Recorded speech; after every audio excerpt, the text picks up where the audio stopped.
Welcome to Eastern Europe's Minorities in a Century of Change, a podcast on the history of minority experiences in Central and Eastern Europe during the 20th century.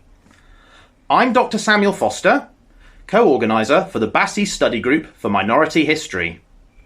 This series is part of the Institute for Historical Research's centennial commemorations, Our Century, Looking Back, Thinking Forward, and has been organised by the study group.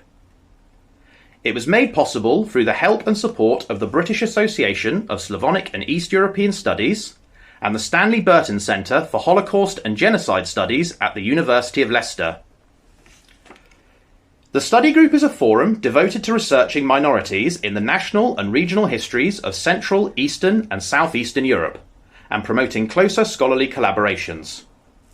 For more information, please visit our website at studygroupforminorityhistory.com.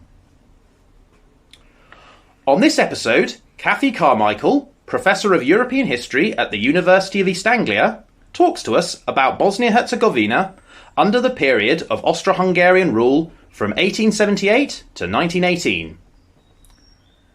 Cathie, welcome to the podcast. Can you start by telling us a little bit about yourself and how you became interested in this area of history?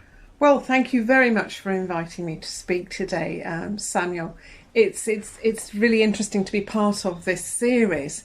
I started off as an early modernist very many years ago and wrote my dissertation on Cerkniško jezero in Slovenia. It's an interesting subject because it's a disappearing lake, so it was about what the local people did to respond to the environment. And the limestone karst, which stretches down the whole of the coast from Slovenia, Croatia, Bosnia and Herzegovina down to Montenegro, has always fascinated me. The landscape it produces, the life of the people.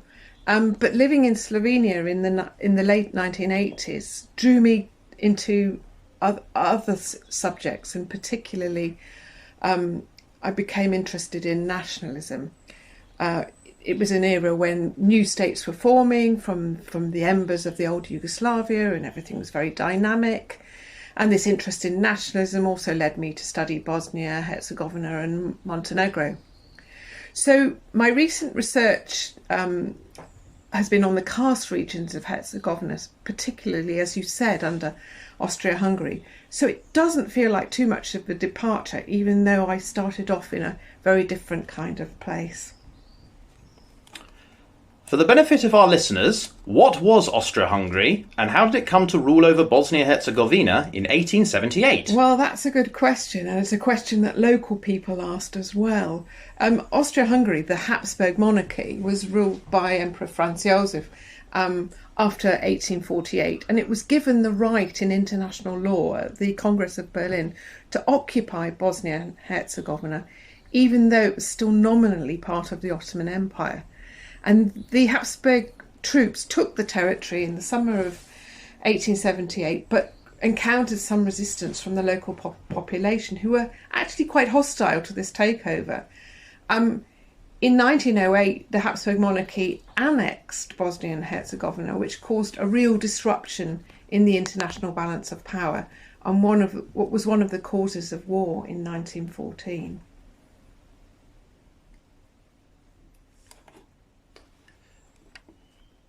Okay. Your research has come to focus on Bosnia and Herzegovina's southern border territories, notably the southeastern part of Herzegovina, but also southern Dalmatia, where our listeners might be familiar with the World Heritage Site of Dubrovnik. What was the significance of this area in relation to the wider occupation of Bosnia-Herzegovina?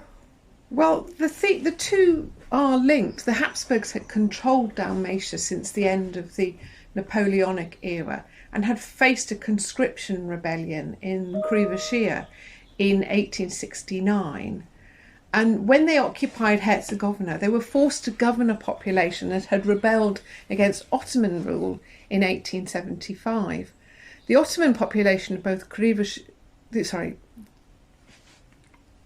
the Orthodox population of both Krivoshia and Herzegovina rebelled against them in 1882 again. So we have an area which is characterised by rebellion, particularly against conscription.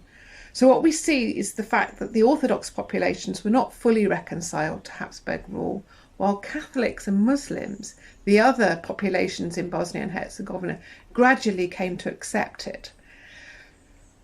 It's also interesting to me because the southern flank of the monarchy became heavily armed with garrisons and forts and a large population of soldiers from all over the realm. It's fascinating. So just focusing on these soldiers, first of all, what sort of activities were they actually engaged in when they were being after they were deployed? And what sort of impact did this have on these places like these sort of major towns like Trebinje, and as well as well, for want of a better word, the lives of the indigenous population? Oh well, yes, that's an interesting question. A lot of these soldiers were conscripts, not career officers, so they didn't necessarily want to be in Herzegovina, and they passed their time there as well as they could, getting to know the locality, travelling around hunting, exploring caves, and drinking Dalmatian wine in prodigious quantities. The sizable garrisons at Trebinje and Bílice were not really the most popular postings. A lot of soldiers regarded them as too hot in the summer and perhaps too far away from places that they wanted to be, but almost all the soldiers liked Dalmatia. And after 1901, when there was a new train line put in, this linked Herzegovina to the coast, so trips were quite easy. Okay. And when we think about this in the context of minorities and minority experiences, how did these soldiers, drawn as they were from across the Habsburg Empire, view their relationship to the local populace? And conversely, how did their activities influence local perceptions of Austro-Hungarian rule itself, especially I'm thinking in the run-up to and during the First World War? Oh, I suppose it depends on the individual.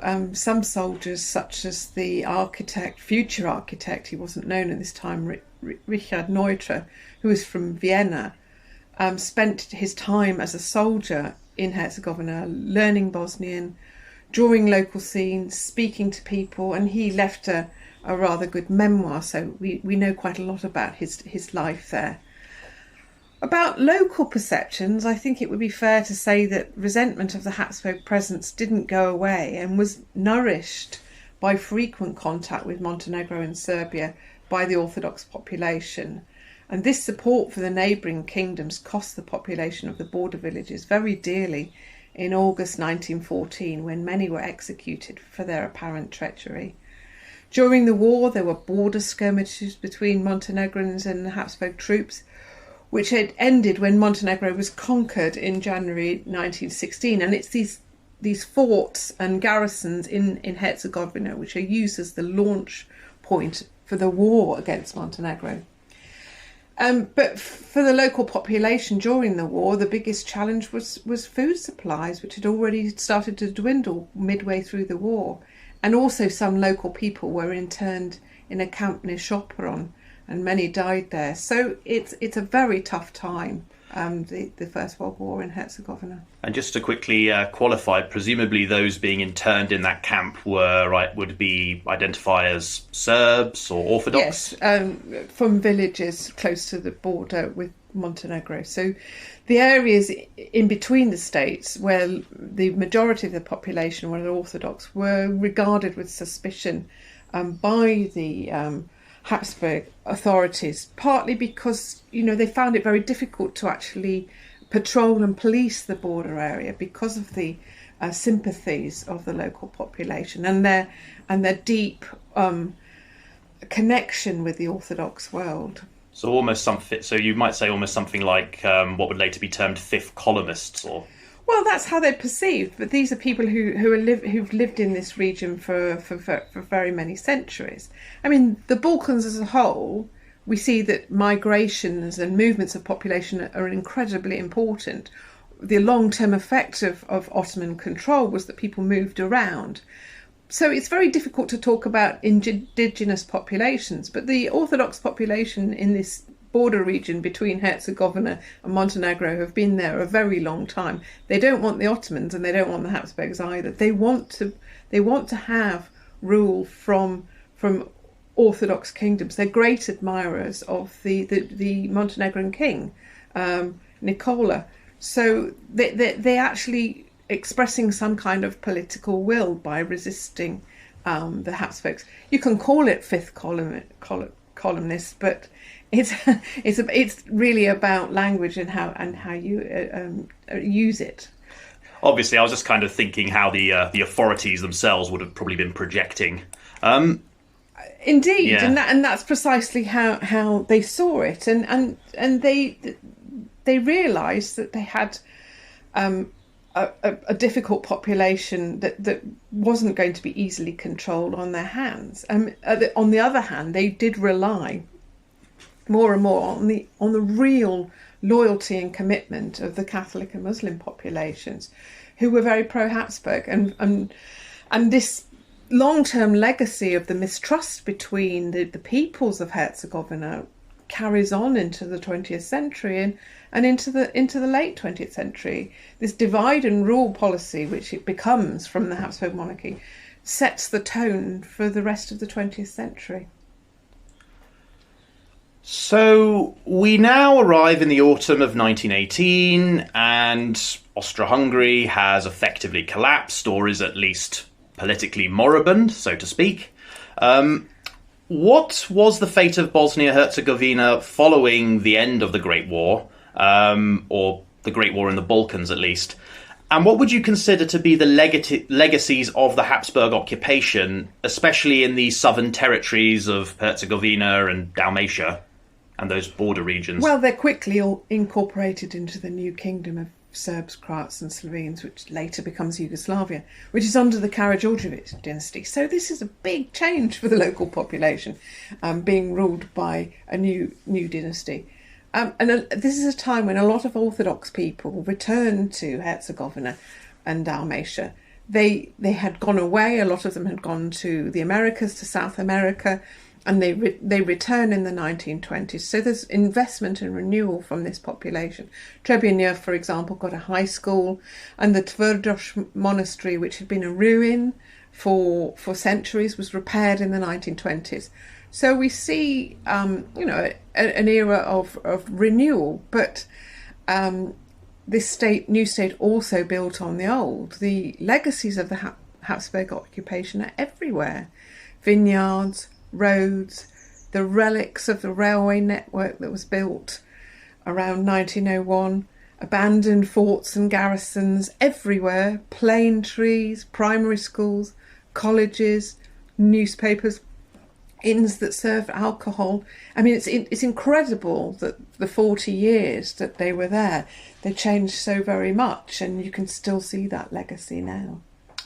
But just again, just sort of thinking back on the previous question, politically, you would say the general population being largely of Orthodox or identifying as Serbs, would you say they probably welcomed the departure of the Habsburgs, or the remnants of the Habsburg occupation, or is it a lot more complicated, as so many things seem to be in the Balkans? Well, I had resisted saying that the majority of the population were Orthodox, because of course it depends where you are in Herzegovina, because if you look at the towns and cities, if we can call them cities, they're quite small, they're generally Muslim dominated. So Trebinje, which of course now has a very small Muslim population, was known, I think,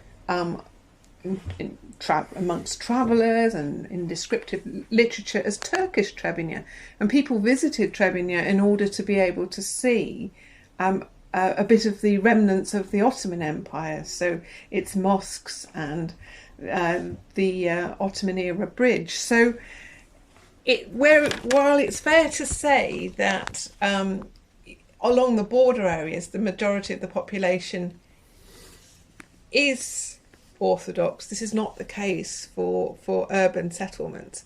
So I think that the complexity of Bosnia and Herzegovina with its mixed populations has to be recognised.